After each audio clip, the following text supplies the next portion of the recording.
ময়নুল ইসলামের ডাকে জলঢাকায় বিএনপির বিশাল মোটরসাইকেল শোডাউন।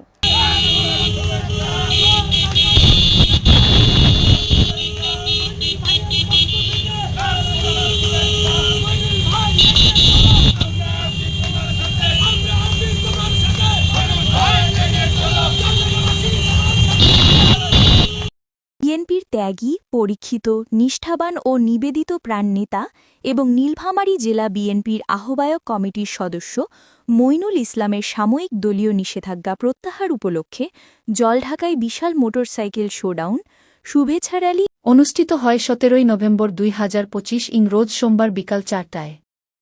এতে জলঢাকা উপজেলার ১১টি ইউনিয়ন থেকে বিএনপির বিভিন্ন অঙ্গ সংগঠনের নেতাকর্মীরা মোটরসাইকেলের বিশাল বহর করে পুরো জলঢাকা উপজেলার প্রধান সড়কগুলোতে আনন্দ মিছিল ও মোটরসাইকেল র্যালি করেন। এসটিভি নিউজ এক্সপ্রেসের পরিচালক রাজু মিয়া ময়নুল ইসলামকে তার বহিষ্কারের বিষয়ে জিজ্ঞেস করলে ময়নুল ইসলাম বলেন, আমাদের বিএনপির কিছু সুবিধাবাদী কুচক্রি মহল জেলা বিএনপিকে আমার বিষয়ে বিভিন্ন উস্কানিমূলক কথা লাগিয়েছিল, তাই দল আমাকে সাময়িক বরখাস্ত করছিল। তারপর জেলা বিএনপির নেতা-কর্মীরা তদন্ত টিম গঠন করে আমার বিষয়ে খোঁজ খবর নেন, যাচাই বাছাই করে দেখেন আমি নির্দোষ, তাই তারা আবার আমাকে দলীয় সকল কার্যক্রমে পুনর্বহাল করেন। এই জন্য জলঢাকা উপজেলার সকল ইউনিয়ন থেকে বিএনপির সকল নেতাকর্মীরা নিজস্ব উদ্যোগে মোটরসাইকেল বহর বের করে আমাকে বরণ করে নেন। আমি তাদের ভালোবাসায় সিক্ত। অপরদিকে কৈমারী ইউনিয়ন থেকে আসা বিএনপির সাবেক সভাপতি ও সাবেক চেয়ারম্যান কোহিনুজ্জামান লিটন তার বিবৃতিতে বলেন, ময়নুল মামা একজন ত্যাগী নেতা। কৈমারী ইউনিয়ন বিএনপির পক্ষ থেকে জেলা বিএনপির নেতাদের প্রতি অভিনন্দন জানাই। কারণ তারা ময়নুল মামাকে মিথ্যা বানোয়াট কথার উপর ভিত্তি করে সকল কার্যক্রম বন্ধ থেকে পুনরায় তা প্রত্যাহার করেছেন। আমি মনে করি সবাই সকল ভেদাভেদ ভুলে যাই এবং সকল বিএনপির অঙ্গসংগঠনগুলো সবাই একত্রিত হয়ে হাতে হাত রেখে ধানের শীষের জয়গান গাই। দেশ নায়ক তারেক রহমানের হাতকে শক্তিশালী করি।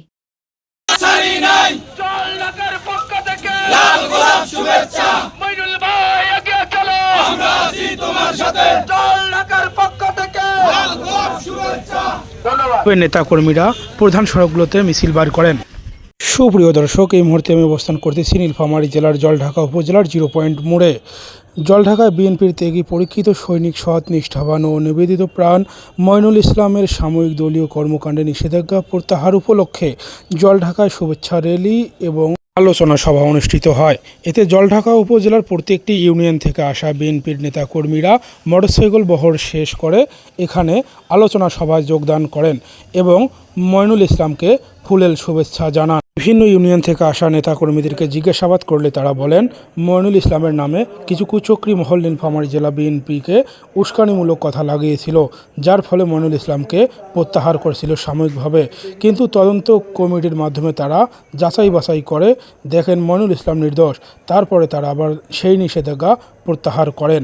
বিস্তারিত দেখুন ভিডিওতে। এই 17 বছর বিএনপির হাল কে ধরেছিল আপনারা সবাই জানেন, নতুন করে কোনো বলার অপেক্ষা রাখে না। এই মানুষটি তার ব্যবসা বাণিজ্য বন্ধ রেখে উপেক্ষা করে, পুলিশের নির্যাতন উপেক্ষা করে এই জলঢাকা উপজেলা বিএনপিকে, পৌর বিএনপিকে সুসংগঠিত করেছিল। উনি এই অন্যায় অত্যাচারের মাঝেও একদিকে প্রশাসন আর একদিকে ফ্যাসিস্ট হাসিনা সরকারের জলঢাকার আওয়ামী লীগের দোষরা তার উপর বিভিন্ন ভাবে অন্যায় অত্যাচার করে আসছিল। উনি সবগুলোকে উপেক্ষা করে উনি এই বিএনপি দলের হাল ছাড়েননি। সংগ্রামী নেতৃবৃন্দ, আপনারা জানেন বিগত ফ্যাসিস্ট সরকারের আমলে আমরা যখন ঘর থেকে বের হতে পারি না, বিভিন্ন প্রতিবাদ জানাই, বিভিন্ন ভাবে এই হাসিনা সরকারের বিরুদ্ধে প্রতিবাদ জানিয়েছি। আমরা ইউনিয়ন পর্যায়ে যে প্রতিবাদ জানিয়েছি, পথসভা করেছি, ওখানে কেউ যাইতে পারে নাই। এই মইনুল ভাই বিভিন্ন ভাবে একসঙ্গে 3-4টা ইউনিয়নের কাজগুলো চলেছিল, বিভিন্ন ভাবে পর্যায়ক্রমে নেতাকর্মী পাঠিয়ে সেই প্রতিবাদ সভাগুলো, পথসভাগুলো করেছিলেন। তিনি সবসময় নেতাকর্মীদের মনোবল জুগিয়েছেন, তার মনোবলে কোনো চিত হয় নাই, তিনি শক্তি জুগিয়েছিলেন। এই ফ্যাসিবাদ সরকারের বিরুদ্ধে আন্দোলন গড়ে তোলার জন্য সর্বশেষ 5ই আগস্টের 24-এর 5ই আগস্টের পূর্বে আন্দোলনে যে নেতা কর্মীগুলো মারা গিয়েছিল, যে লোকজন মারা গিয়েছিল, তার জন্য গাড়ি ভাড়া জানাজা হয়েছিল 3 তারিখে, গত 3 তারিখে। সেই গত 3 তারিখেই 24 আগস্টের 3 তারিখ প্রশাসন বলেছিল মুক্ত জায়গায় আপনারা জানাজা করেন যদি করেন, কিন্তু মইনুল ভাই বলেছিল আমরা পেট্রোল পাম্পের রাজপথেই করব। সেখানেই আমরা সেই গাড়িতে জানাজা করেছিলাম। শেলা বিনবে কতিপয় অতিথি নেতার ষড়যন্ত্রে ওনাকে দল থেকে রাজনৈতিক কর্মকাণ্ডের সাময়িক স্থগিত দিয়েছিলেন। সেই স্থগিতটা আদেশ আজকে প্রত্যাহার হয়েছে।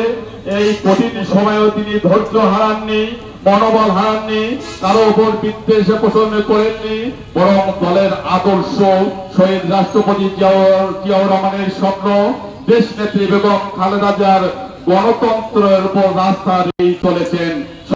আপনারা অনেকেই আমাকে চেনেন, আমাকে জানেন, এবং দীর্ঘ 17 বছর আওয়ামী লীগ সরকার, ওই ফ্যাসিস্ট শেখ হাসিনা, ওই আওয়ামী লীগের অত্যাচারীরা বাংলাদেশে যে রাজত্ব শুরু করেছিল, দুর্নীতির রাজত্ব, চাঁদাবাজের রাজত্ব, অন্যায় রাজত্ব, সারা বাংলাদেশে তারেক জিয়ার নেতৃত্বে গোটা বাংলাদেশের মানুষ, বিএনপির নেতা কর্মীরা যেভাবে রাজপথে ছিল, আমিও সেভাবে জলঢাকা রাজপথে। তখন আমার হাতে জলঢাকা উপজেলা বিএনপির সাধারণ সম্পাদকের দায়িত্ব ছিল।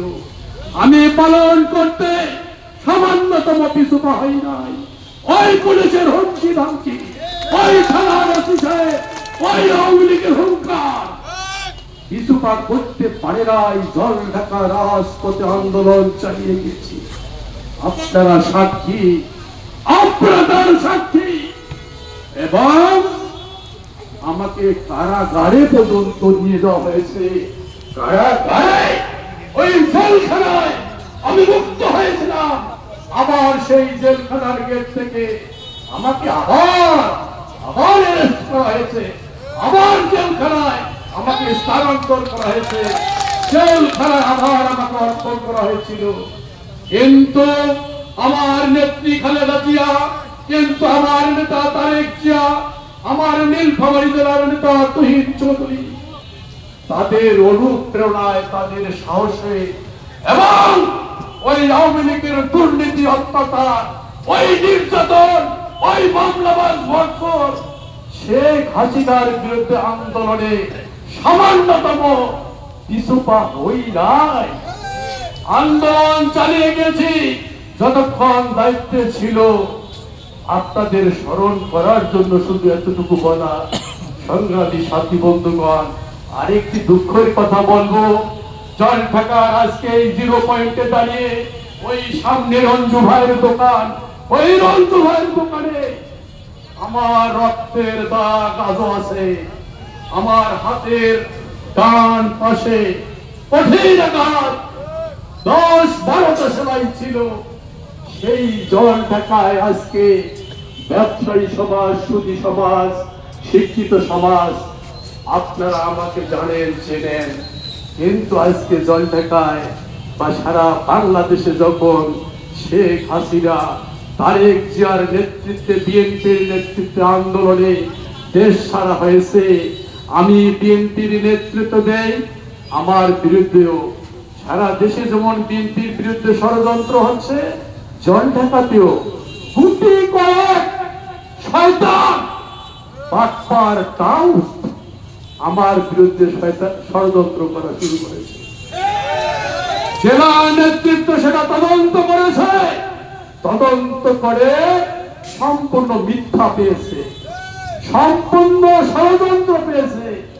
তাই তাদের কথা না শুনে আমার সেই যে একটা নিষেধাজ্ঞা দিয়েছিল দলের প্রতি, কর্মকাণ্ডের প্রতি, তা প্রত্যাহার করেছে। তারই অংশ হিসাবে নেতৃবৃন্দ এবং জলঢাকার মানুষকে, যারা আপনারা আছেন, আমার বিরুদ্ধে অভিযোগ ছিল আমি চাঁদাবাজ, আমি দুর্নীতি করি।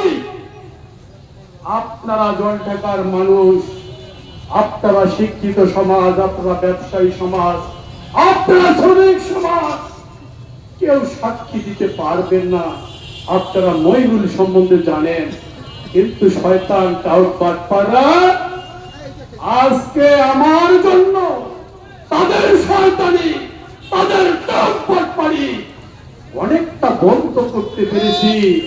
কারণ আমার নেতা তারেক জিয়া, আমার নেতা তুহিন চৌধুরী, তারেক জিয়ার বিএনপির আদর্শ আগামী দিনে বাংলাদেশ হবে সুখী, সমৃদ্ধশালী, স্বচ্ছ বাংলাদেশ।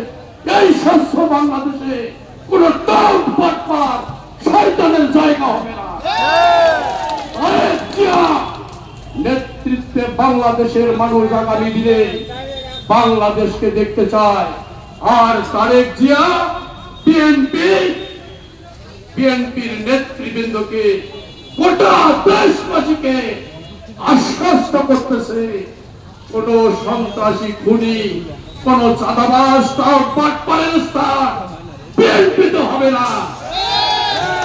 হয় তাদের শুধরাতে হবে, হয় তাদের ভালো হতে হবে, নয়তো বিএনপিতে তাদের জায়গা হবে না।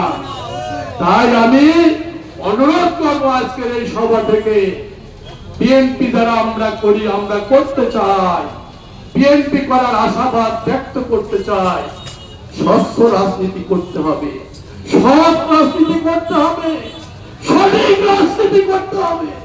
এটাই তারেক জিয়ার বিএনপির মূল মন্ত্র। আগামী দিনে বিএনপি হবে বাংলাদেশের রাজনীতিতে একটি মডেল বিএনপি। বিএনপিকে তৈরি করতে চায় আমাদের নেতা তারেক জিয়া, যে নীলফামারী জেলায় সেই বিএনপি গঠন করতে চায় আমাদের নেতা ইঞ্জিনিয়ার শাহুল ইসলাম চৌধুরী, তুহিন ভাই। সেই তুহিন ভাইয়ের নেতৃত্বে আমরা নীলফামারী জেলার বিএনপিকে সুসংগঠিত করতে চাই, সুসংগঠিত করতে চাই।